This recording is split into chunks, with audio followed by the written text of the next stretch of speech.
26 परिवार उजड़ गए। 26 लोगों को अपने परिवार के सदस्य के सामने मारा गया। 26 बेटे, पति, पिता गुजर गए। उनमें से 25 भारतीय थे।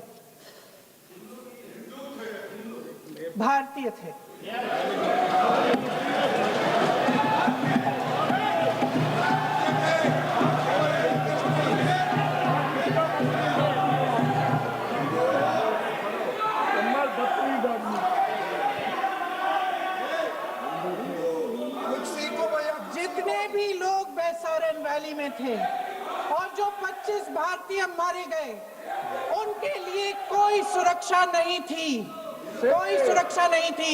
आप कितनी भी ऑपरेशन कर डालें, आप इस सच्चाई के पीछे छुप नहीं सकते, इसे नकार नहीं सकते। आपने उनको सुरक्षित नहीं किया। कोई शर्म नहीं है, कोई शर्म नहीं है, कोई शर्म नहीं है और ना कभी होगी। सुन लीजिए, सुबह भी मैं शिव मंत्र बोल के आई हूं। इनको क्या पता शिव मंत्र क्या है? कुर्सी मंत्र खत्म कर लूं अपना भाषण। कुर्सी मंत्र। मैं एक बार उन 25 भारतीयों के चुप रही। मैं एक बार उन 25 भारतीयों के नाम इस सदन में पढ़ना चाहती हूं, ताकि यहां बैठे हर सदस्य को यह एहसास हो कि वे भी हमारी तरह इंसान थे, किसी राजनीतिक बिसात के मोहरे नहीं थे। वे भी इस देश के बेटे थे, वे भी इस देश के शहीद हैं। उनके परिजनों के प्रति हम सब की जवाबदेही बनती है। उन्हें सच्चाई जानने का हक है। समीर गुहा भारतीय, बिट्टन अधिकारी, मनीष रंजन, हेमंत सुहास जोशी, विनय नारवाल, सुशील नथनियल, अतुल श्रीकांत मोने, सैयद आदिल हुसैन शाह, नीरज उद्वानी, एन रामचंद्रन, संजय लक्ष्मण लेले, माननीय प्लीज, दिनेश अग्रवाल, दिलीप दिल से, प्रशांत कुमार सतपति, JS चंद्रमौली। अब बोलिए, अब आराम से। JS चंद्रमौली, यतीश परमार, S मधुसूदन राव, सदस्य नारेबाजी का सदन नहीं है। शैलेश कलाटिया, ये तरीका ठीक नहीं है आपका। मंजुनाथ राव, कौस्तभ गनबोटे, शुभम द्विवेदी। जय हिंद।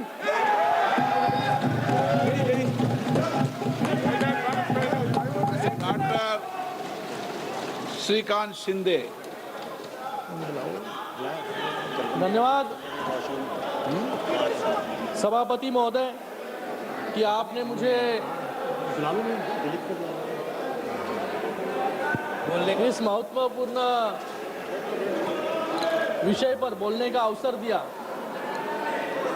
नहीं कर रहा है, बल्कि एक ऐसी व्यवस्था खड़ी कर रहा है जो हमें सामरिक, आर्थिक और तकनीकी दृष्टि से लगातार मजबूत बना रही है।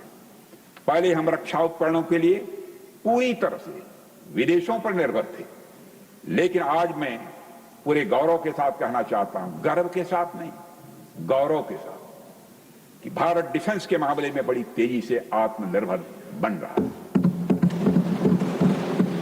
भारत डिफेंस सेक्टर में 2014 के बाद से कई रक्षा क्षेत्र में उल्लेखनीय, बहुत ही रिमार्केबल चेंजेस हुए हैं, बहुत हुए। प्रधानमंत्री श्री नरेंद्र मोदी जी के नेतृत्व में भारत के रक्षा क्षेत्र को मजबूती देना, यह हमारी सरकार की प्रायोरिटीज में टॉप पर है इस समय। अध्यक्ष महोदय, इसके लिए पिछले 11 वर्षों में देश की रक्षा का बजट 2013-14 में 2,53,000 अप्रोक्सीमेटली था, 2,53,000 करोड़ था। वह अब लगभग 3 टाइम्स बढ़कर 2024-25 में 6,21,000 करोड़ से अधिक पहुंचे।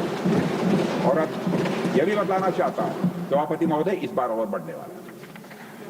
सभापति महोदय, आज भारत की सेनाओं के पास केवल इंपोर्टेड हथियार नहीं है, बल्कि इस देश में बनी मिसाइलें, टैंक और अन्य सिस्टम एवं प्लेटफॉर्म्स भी हैं। हमारी अग्नि, हमारी पृथ्वी, ब्रह्मोस जैसी मिसाइलें आज दुश्मन को जवाब देने के लिए तैयार खड़ी हैं।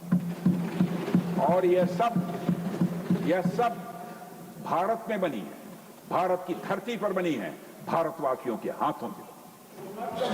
और अब हमारे देश में आईएनएस विक्रांत जैसे एयरक्राफ्ट, सभापति महोदय, आईएनएस विक्रांत जैसे एयरक्राफ्ट कैरियर बनाने की भी हमारी ताकत है, बनाया है।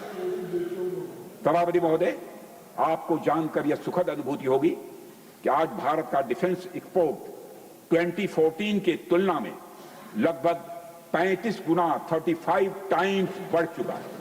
35 टाइम्स बढ़ चुका है। 2013-14 में भारत से होने वाला डिफेंस एक्सपोर्ट अप्रॉक्सीमेटली 686 करोड़ था। वो आज 24-25 में बढ़कर मोर देन 24,000 करोड़ पहुंच गया।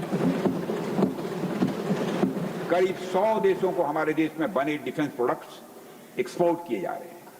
हमारा यह लक्ष्य है कि इस साल हमारा डिफेंस एक्सपोर्ट 30,000 करोड़ रुपए और 2029 आते आते 50,000 करोड़ रुपए तक पहुंच जाए। मुझे पूरा विश्वास है कि हम इस लक्ष्य को हासिल करके रहेंगे। आज हम दुनिया की टॉप 10 एक्सपोर्टर्स कंट्रीज की कतार में आकर खड़े हो गए हैं। सभापति महोदय, हम अपने प्रयासों में कितना सफल रहे हैं, इसकी एक झलक आप ऑपरेशन सिंदूर के दौरान देख चुके हैं। वैसे तो रक्षा मंत्रालय समय समय पर डिफेंस एक्सपो करता रहता है, लेकिन दुनिया ने real time defence expo operation Sindoor के दौरान देखा है। मुझे पूरा विश्वास है कि भारत जल्द ही रक्षा क्षेत्र में पूरी तरह से आत्मनिर्भरता के लक्ष्य को हासिल करेगा। सभापति महोदय, भारत की रक्षा तैयारी मजबूत रखना यह एक दिन का काम नहीं है। सभापति महोदय, हमने सेनाओं को मजबूती देने के लिए और किसी भी आपात स्थिति से निपटने के लिए इमरजेंसी प्रोक्योरमेंट की भी कई बार छूट दी है, जिसका सेनाओं ने पूरा लाभ उठाया है, वह महसूस करते हैं।